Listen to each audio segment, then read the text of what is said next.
رحم الله من قرأ الفاتحة.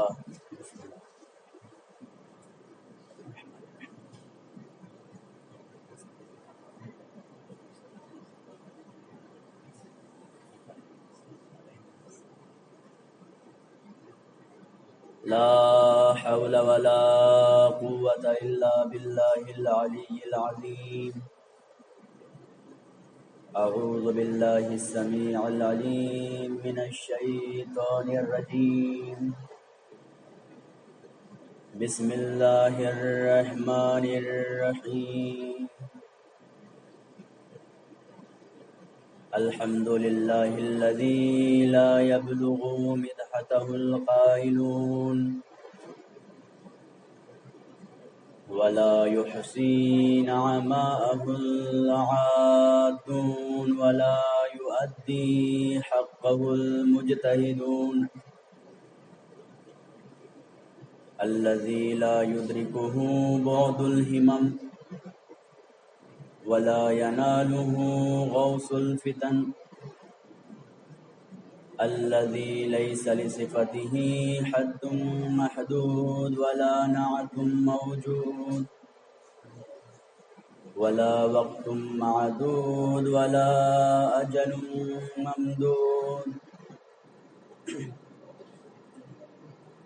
فطر الخلائق بقدرته ونشر الرياح برحمته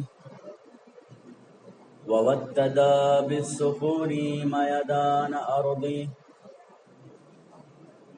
الحمد لله الذي هدانا لهذا وما كنا لنهتدي لولا أن هدانا الله.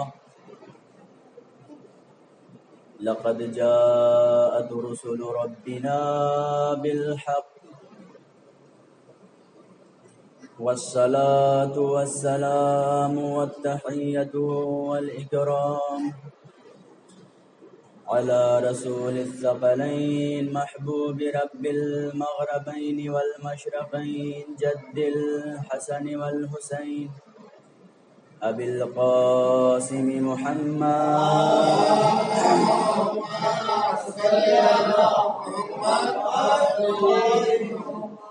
وعلى أهل بيته الطيبين الطاهرين المعصومين المظلومين.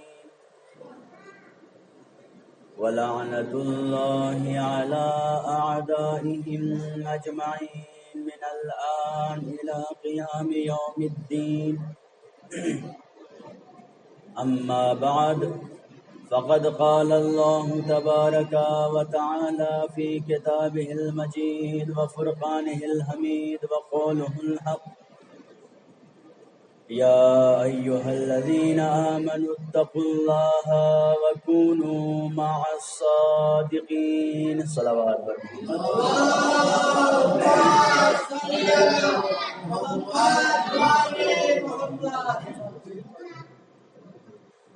اشرح لي صدری ویسر لی امری واحلل عقدۃ من لسانی یفقهوا قولی. عزیزان محترم، عشاء اولیٰ کا میرا موضوع شعار کربلا رواں دواں ہے، اور ہم شعار کربلا کے سلسلے میں کچھ گفتگو کر رہے ہیں. کل ہم نے جس شخصیت کا شعار، جس شخصیت کے رجز پڑھے تھے، ان کا نام نافع بن ہلال مرادی بجلی ہے.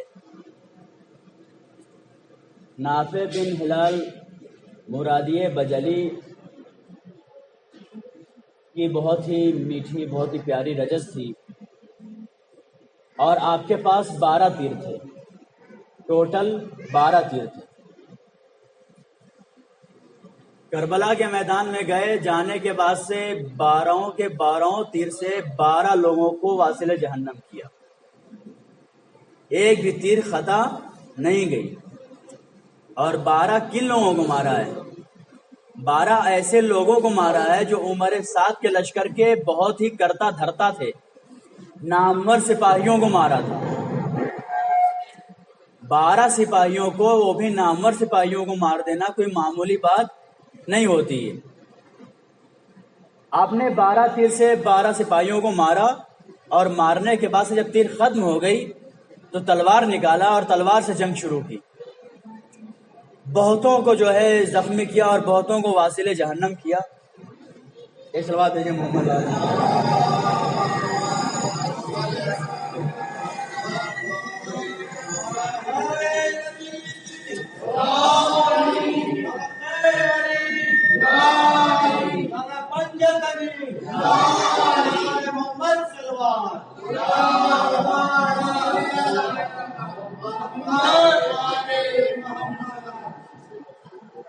بہتوں کو جو ہے تلوار سے حملہ کیا، اور تلوار سے حملہ کر کے بہتوں کو واصل جہنم کیا.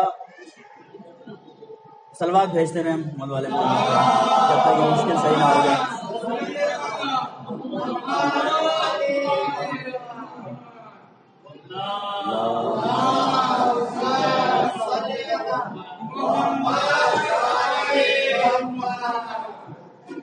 تو نافع بن ہلال نے تیروں کے ختم ہو جانے کے بعد تلوار سے حملہ شروع کیا، اور تلوار سے نہ جانے کتنوں کو جو ہے زخمی کیا اور واصل جہنم کیا.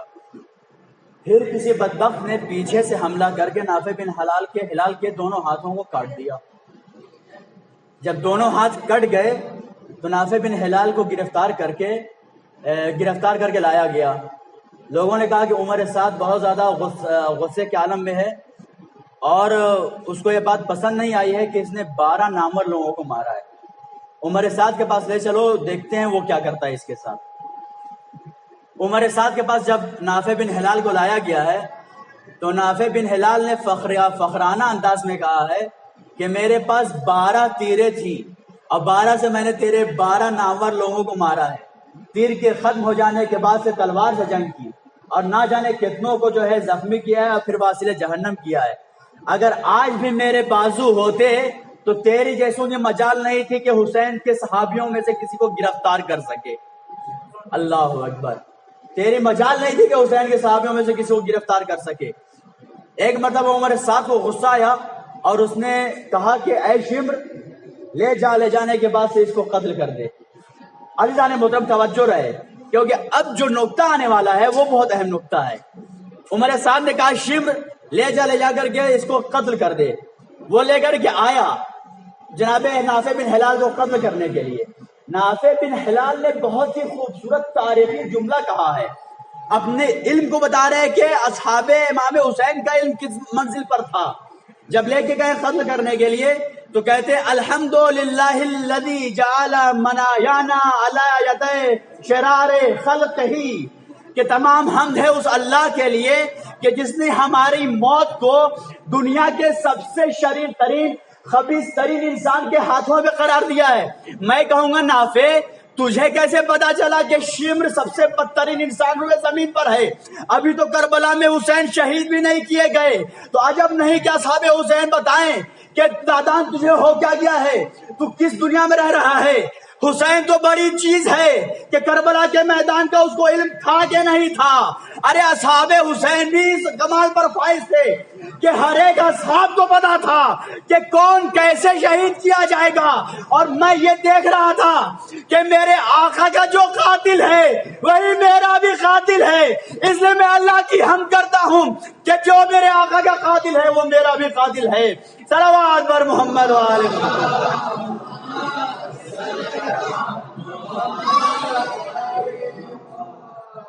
یہ جملہ فخریہ جملہ ہے میرے عزیزوں، کیونکہ اگر کسی انسان کے اوپر آفت آتی ہے تو پھر وہ حمد نہیں کرتا ہے. یہ جو ہے جذباتی بات ہے. ہاں، لیکن جب کسی کو کچھ انعام دیا جاتا ہے، انعام ملتا ہے تو حمد کرتا ہے. اور یہ جناب نافع کو ایک انعام ملا تھا کہ مولا کا قاتل نافع کا قاتل بنا، اور انہوں نے پہلے سے پیشین گوئی کر دی کہ دنیا کا سب سے بدترین انسان اگر کوئی ہے تو وہ شمر ملعون ہے. عزیزان محترم، اب یہاں پہ ایک سوال اٹھتا ہے کہ جب اہل بیت اطہار علیہم الصلوۃ والسلام کو پتا تھا، ایک سلوات بھیجا محمد والے محمد پہ اس کو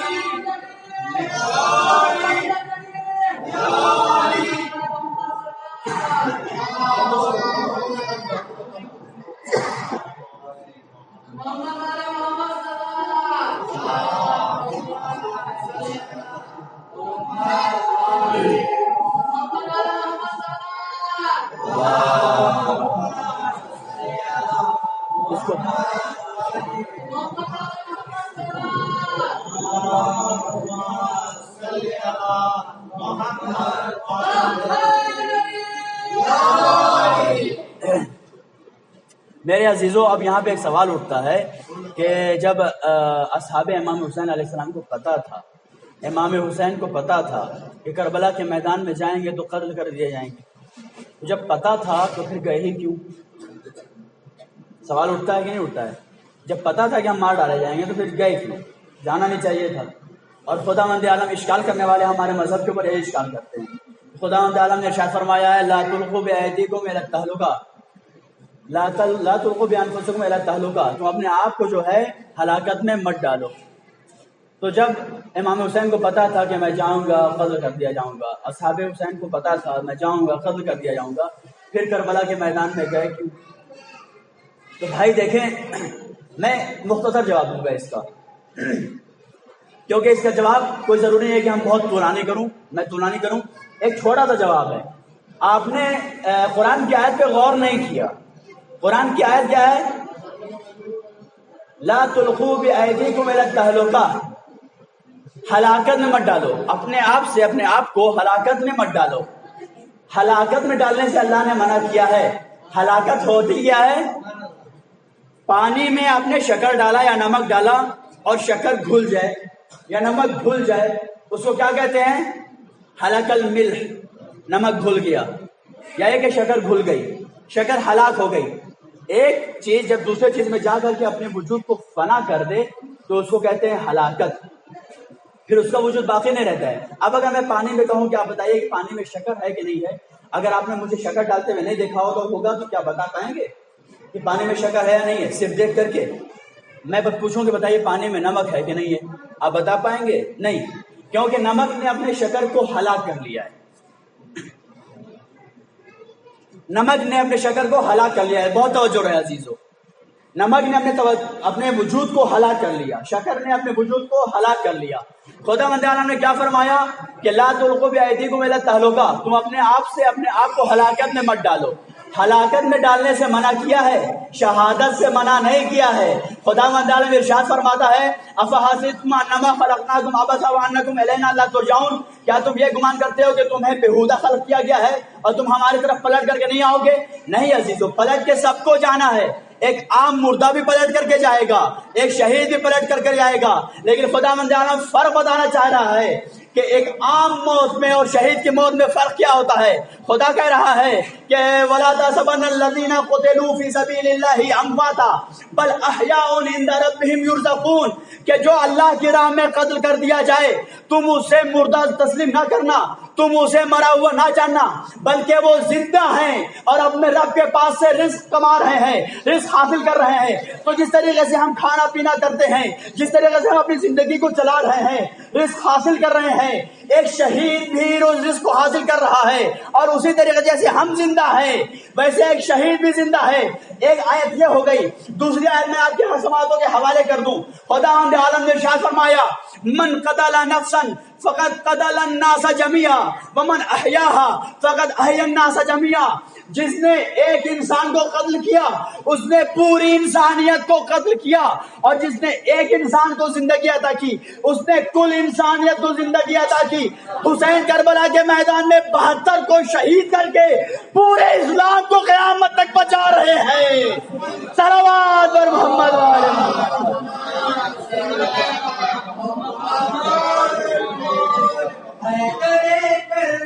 ہے وہ کما تدکار ہے، شیعو تمہارا پیر ہے، کہو نعرہ ہے۔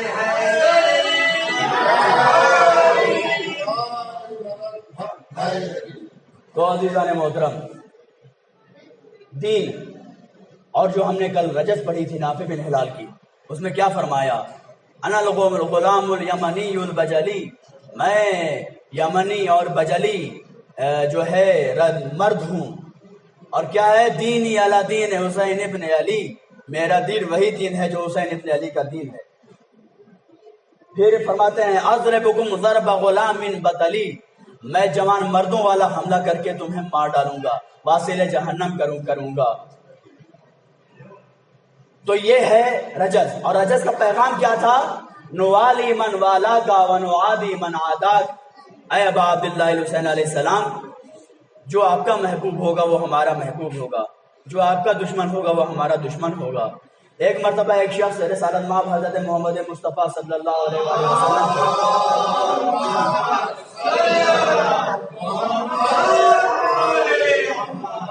تو دیکھ لیں، آپ کے دل میں جس کی محبت ہوگی آپ اس کے ساتھ محشور ہوں گے، کیونکہ نوالی من والاک و نوادی من عاداک، ہم جو آپ کا محبوب ہے وہ ہمارا محبوب ہے، جو آپ کا دشمن ہے وہ ہمارا دشمن ہے، تو آپ کے دل میں جس کی بھی محبت ہوگی اس کے ساتھ محشور ہوں گے۔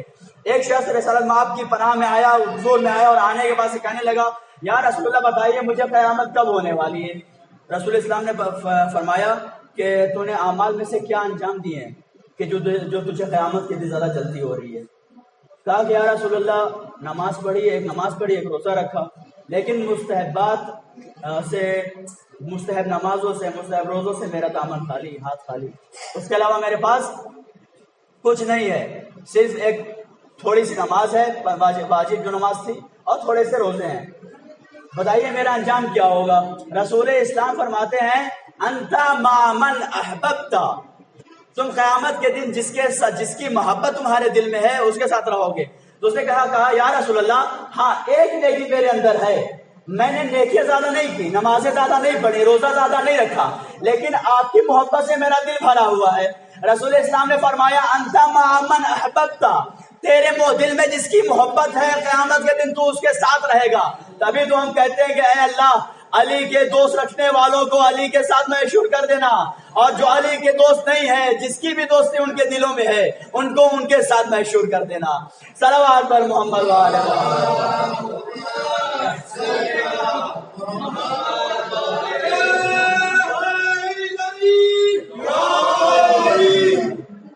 اور ہم شیعوں کا عقیدہ یہ ہے، ہم مانتے ہیں کہ اہل بیت اطہار علیہ السلام اور بالخصوص مولانا متقیان انبیاء سے افضل ہیں، تو بہرکیف ان کی ولایت اور ان کی محبت ہمارے اوپر واجب ہے، فریضہ ہے۔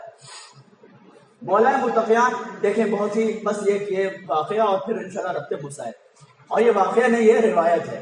مولانا متقیان کو ضربت لگی، ابن ملجم نے ضربت لگایا، مولانا متقیان بستر جو ہے مریضی پر ہیں، اور وہاں پہ آتے ہیں صاحب بن سوحان، آنے کے بعد سے تذکر کچھ ذکر کرتے رہتے ہیں، شعر پڑھ رہے ہوتے ہیں، تو امام خنودگی کے عالم میں تھے، غش کے عالم میں تھے۔ آنکھ کھولا، پوچھا کون ہے بیٹا؟ کہا صاحب بن سوحان ہے۔ کہا کہ بولا اس کو میرے پاس۔ صاحب بن سوحان آئے تو انہوں نے کہا کہ مولا آپ یہ بتائیے کہ آپ افضل ہیں یا جناب آدم افضل ہیں؟ تو امام نے فرمایا کہ دیکھو انسان کو اپنے منہ سے تو اپنی تعریف نہیں کرنی چاہیے، لیکن اگر میں نہیں بتاؤں گا تو حقیقت بھی واضح نہیں ہو پائے گی۔ کہا کہ مولا بتائیے کون افضل ہے، آدم افضل ہیں یا آپ افضل ہیں؟ مولا نے فرمایا میں افضل ہوں۔ کہا لماذا، ایسا کیسے کہ آپ افضل ہو گئے؟ امام نے فرمایا خداوند عالم نے جناب آدم کو تمام نعمتیں دی تھی بہشت میں، جو چاہو وہ کھاؤ، جہاں چاہو وہاں رہو، لیکن صرف اور صرف ایک چیز سے منع کیا تھا، گندم سے منع کیا تھا، گیہوں سے منع کیا تھا کہ تم کو جو کھانا ہے کھاؤ لیکن گیہوں کے قریب مت جانا۔ اور آدم نے گیہوں کھا کر کے خداوند عالم کی مخالفت کی، آدم نے گیہوں کو چکھا، خداوند عالم نے مجھ پر گیہوں کو حرام نہیں کیا، لیکن علی کی ذات نے جو کے علاوہ آج تک گیہوں کو چھوا تک نہیں ہے۔ اللہ نے مجھے منع نہیں کیا، لیکن علی کی نگاہوں میں دنیا اتنی حقیر ہے، دنیا کی کوئی اوقات نہیں ہے کہ علی نہیں چاہتا ہے کہ دنیا سے دل لگائے، اور علی دنیا سے دل نہیں لگانا چاہتا ہے، اسی لیے گیہوں کو چھوا تک نہیں۔ پھر فرمایا کہ اچھا یہ بتائیے کہ آپ افضل ہیں یا جناب نوح افضل ہیں؟ کہا کہ میں افضل ہوں۔ کہا کیسے؟ کہا جناب نوح نے تبلیغ کی، لیکن تبلیغ کرنے کے بعد جب دیکھا کہ امت کے اوپر کچھ اثر نہیں ہو رہا ہے، کوئی ایمان نہیں لا رہا ہے، تو ایک مرتبہ رنجیدہ خاطر ہو کر کے، پرملال ہو کر کے انہوں نے اللہ سے بددعا کی، اے میرے معبود میرے قوم کے اوپر عذاب نازل کر، کہ جس کی بنا پر طوفان آیا اور ساری امت غرق ہو گئی۔ لیکن خدا کی قسم رسول اسلام کے بعد نہ جانے کیسے کیسے مظالم ہم پر ہوئے، ہمارے خلافت کو ہم سے غصب کیا گیا، فتح کو ہم سے چھینا گیا، لیکن میں نے آج تک اپنی امت کے لیے، رسول کی امت کے لیے بد دعا نہیں کی۔ مولانا نہج البلاغہ میں ارشاد فرمایا صبرت علی العین قضا وعلی الحرق شجا، میں نے اس طریقے سے صبر کیا ہے، بعد رسول اس طریقے سے صبر کیا ہے کہ جیسے آنکھ میں کنکر پڑ گیا ہو اور حلق میں کانٹے پڑ گئے ہوں۔ اللہ اکبر! کیسے سخت منزل نہیں ہوگی مولا کی صبر کرنے کی، اور کیسے صبر کیا ہوگا۔ میرے عزیزوں، یہ کون جو ہے شجاع انسان ہے، یہ کون بہادر انسان ہے؟ یہ وہ ہے انسان کہ جس نے خیبر و خندق کو فتح کیا، جس نے مرحب و اندر کو مارا، اور جس نے خیبر کا قلعہ اکھاڑا، جس نے تمام جنگیں جیتی۔ یہ ساری جنگیں جیتنے کا جو دار و مدار ہے، جو صحرا جاتا ہے علی بن ابی طالب کی ذات پر جاتا ہے۔ ایک طرف تو اتنا شجاع انسان کہ شجاعت کا یہ کارنامہ کہ جتنی جنگیں جیتی گئی اسلام میں علی کے وسیلے سے جیتی گئی، اور دوسری طرف خدا کے رسول کی احکام کو ماننا اور اس طریقے سے ماننا، ایسی اطاعت کرنا کہ 25 سال خاموشی کی زندگی گزار دینا۔ حیرت ہے، حیرت ہے کہ شجاعت اور صبر دونوں ایک ظرف میں کیسے جمع ہو سکتے ہیں۔ میرے عزیزو، آپ جا کر کے تاریخ پڑھیں، تاریخ کو جو ہے دیکھ لیجیے آپ۔ اگر کوئی انسان شجاع ہے تو اس کے اندر صبر نہیں ہوتا ہے، اور اگر صابر ہے تو شجاع نہیں ہوا کرتا ہے۔ اگر شجاع ہے تو عالم نہیں ہوا کرتا ہے، اگر عالم ہے تو شجاع نہیں ہوا کرتا ہے۔ آپ کو پتا ہے کہ جتنے بڑے ہمارے فقہا ہیں، جتنے بڑے بڑے علماء ہیں، سب کے اندر ڈر ہوا کرتی ہے۔ اگر ایک بم بھی پھوڑ دیا جائے تو ڈر جایا کرتے تھے۔ ایسے ایسے ہمارے پاس علماء موجود ہیں کہ ایک بم پھوڑ دینے سے ڈر جایا کرتے تھے۔ تو علم اور شجاعت ایک ظرف میں جمع نہیں ہو سکتے۔ ایک ہی گلاس میں آگ بھی ہو اور پانی بھی ہو، جمع نہیں ہو سکتا ہے۔ پانی جو ہے علم ہے، صبر ہے، آج جو ہے شجاعت ہے۔ وہ واحد علی ابن ابی طالب کی ذات ہے کہ جس میں صبر بھی جمع ہے، علم بھی جمع ہے، شجاعت بھی جمع ہے۔ صلوات بر محمد۔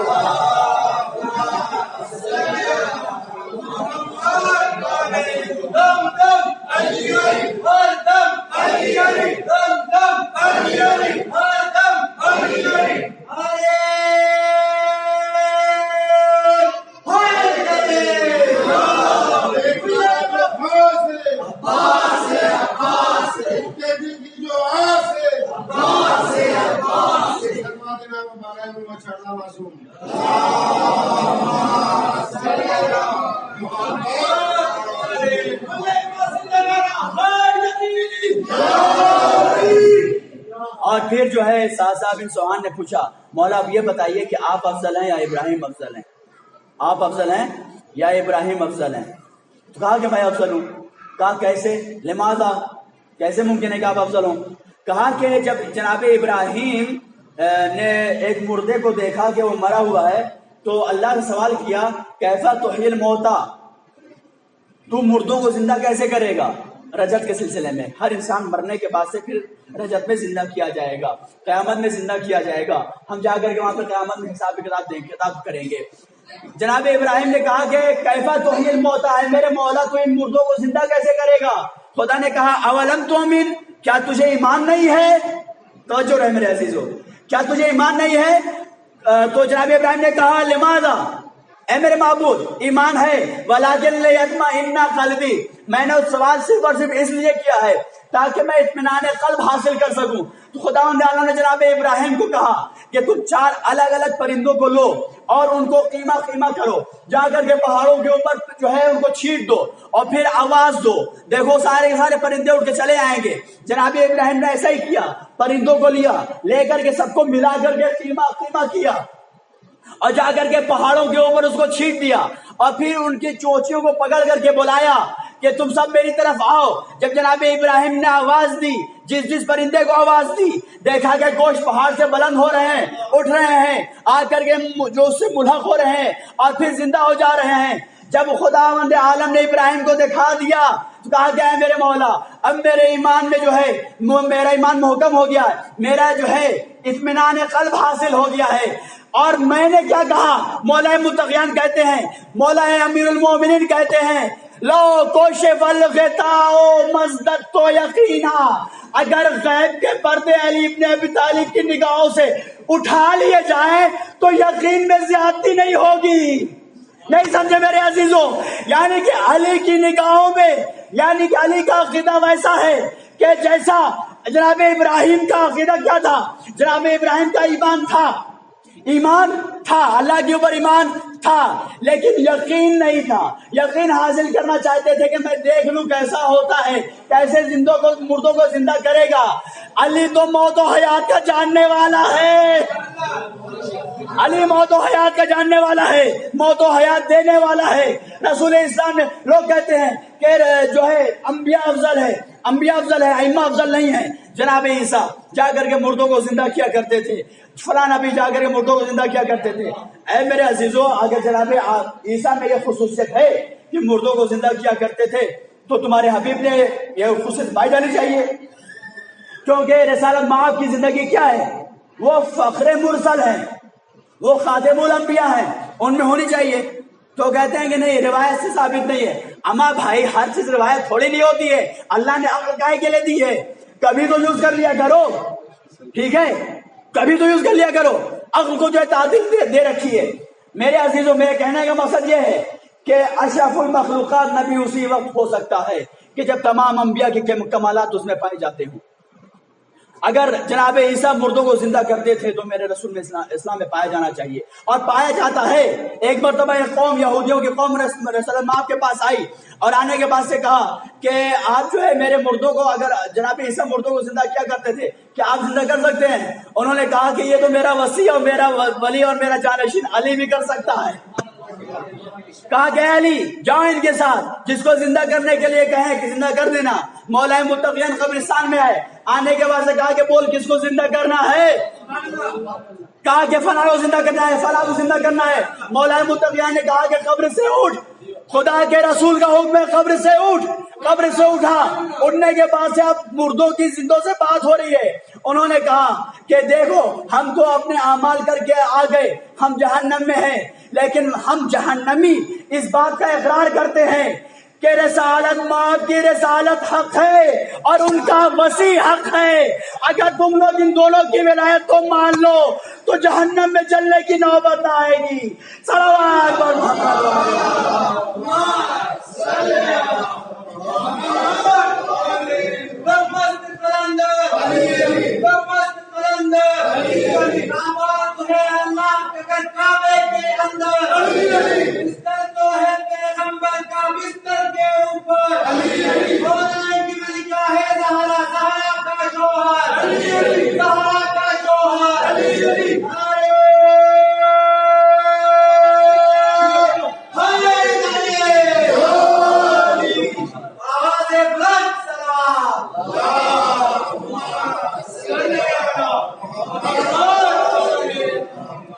پھر امام سے صاحب بن سوہان نے پوچھا, مولا یہ بتائیے کہ جناب عیسیٰ افضل ہیں آپ؟ تو مولا نے فرمایا میں افضل ہوں. کہا کہ مولا دلیل کیا ہے, کیوں آپ افضل ہیں؟ کہا کہ عیسیٰ کی جب ولادت کا وقت آیا تو خداوند عالم نے مریم کو حکم دیا کہ تم بیت کعبہ سے ہٹ جاؤ, یہ عبادت کی جگہ ہے, ولادت کی جگہ نہیں ہے. لیکن جب میری ولادت کا وقت آیا, میری ماں فاطمہ بنت اسد خانہ کعبہ کے قریب گئی, خانہ کعبہ کی چادر کو پکڑ کر کے کہا, اے میرے معبود تجھے واسطہ اس مولود کا کہ جو میرے شکم میں ہے, میری مشکل کو آسان کر. تو اللہ نے دیوار میں در پیدا کر کے میری ماں کو بلایا, اے فاطمہ اندر آ جاؤ, یہ ولادت کی جگہ ہے. صلوات پر محمد.